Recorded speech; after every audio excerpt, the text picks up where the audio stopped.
What if I told you that there was a saint who had to crawl to a dog's bowl just to eat?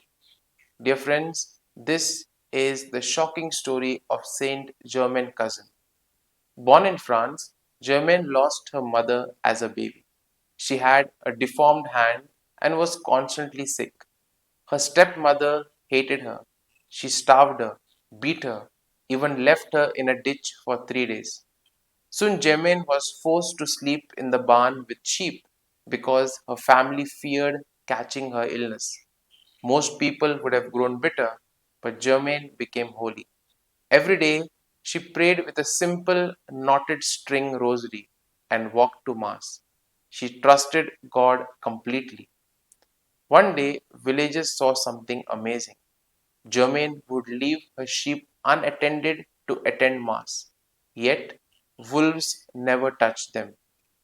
Then came an even greater miracle.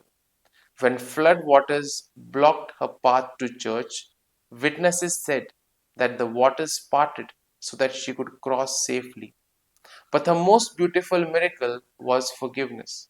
One day, her stepmother accused her of stealing food and forced her to open the apron. Instead of bread, fresh flowers poured onto the snow. Flowers in the middle of winter when there should not be any flowers. Germaine picked one up, handed it over to her stepmother, and said, God sends you this as a sign of his forgiveness.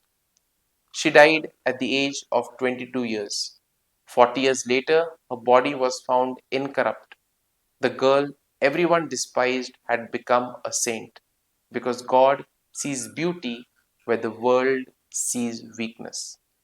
So don't forget to like and subscribe for more powerful saint stories like this.